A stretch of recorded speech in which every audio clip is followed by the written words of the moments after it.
50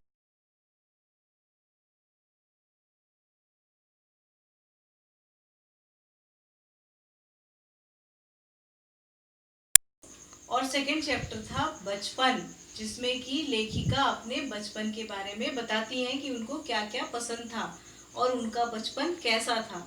और अब हम पढ़ेंगे थर्ड चैप्टर नादान दोस्त।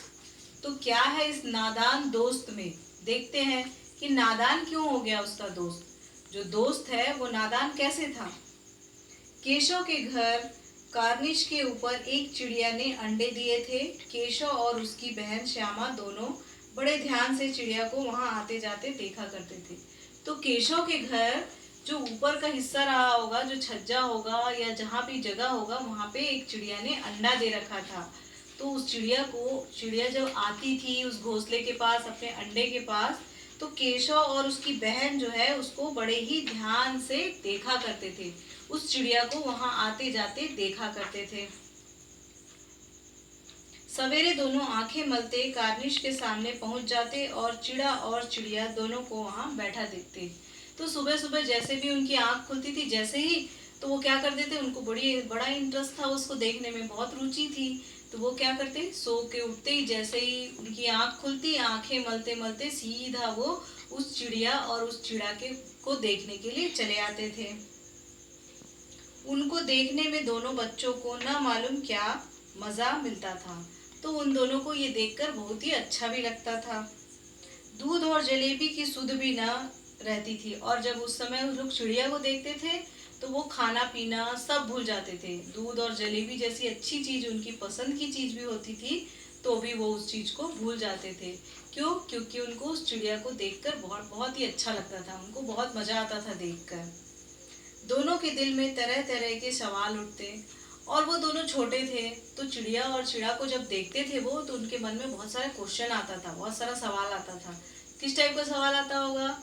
जैसे कि आपके मन में आएगा कि चिड़िया ने कितने अंडे दिए होंगे, चिड़िया यहाँ क्या करेगी, चिड़िया यहाँ से उड़ क्यों जाती है, बार बार यहाँ से क्यों चली जाती है। तो ऐसे ही उनके मन में भी बहुत सारे प्रश्न हुए होंगे।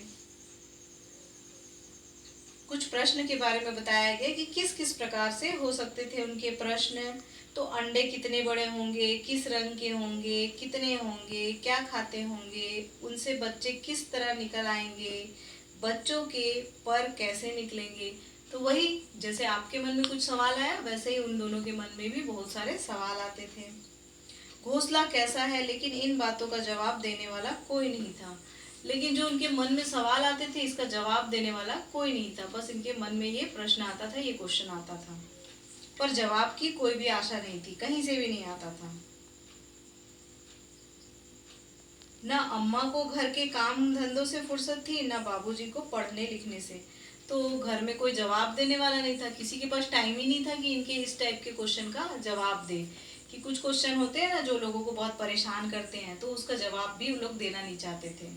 उनकी माँ जो थी वो दिन भर काम से, उनको फुर्सत नहीं था, और जो पिता थे वो किताबों में खोए रहते थे।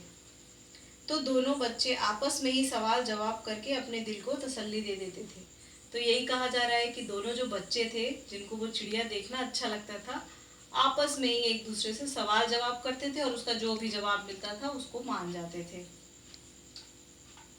श्यामा कहती, क्यों भैया, बच्चे निकलकर फुर्र से उड़ जाएंगे। तो वो पूछती है, जो छोटी बहन थी, उसकी बहन थी जो श्यामा नाम की, वो पूछती है कि क्या भैया चिड़िया निकल के तुरंत उड़ जाएगी क्या, जैसे अंडे से वो निकलेगी तो क्या तुरंत उड़ जाएगी। तो केशव विद्वानों जैसा गर्व से कहता, नहीं रे पगली, पहले पर निकलेंगे, बगैर परों के बेचारे कैसे उड़ेंगे। तो केशव जो था उसका बड़ा भाई, वो बड़े विद्वान की तरह, बहुत ज्ञानी की तरह, होशियार की तरह कहता है कि अरे ऐसा नहीं होगा पगली, पहले उसके पर निकलेंगे तब वो उड़ेगी।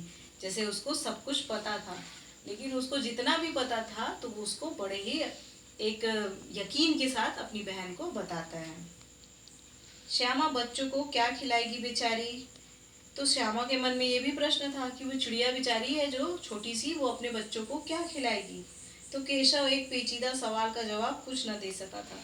तो केशव बेचारे को इस बात का कोई जवाब नहीं सूझा कि मैं क्या बोलूं कि क्या खिलाती थी। तो अब ये आप लोग भी सोचते रहिए कि वो चिड़िया अपने बच्चों को क्या खिलाती। आज की कक्षा में इतना ही।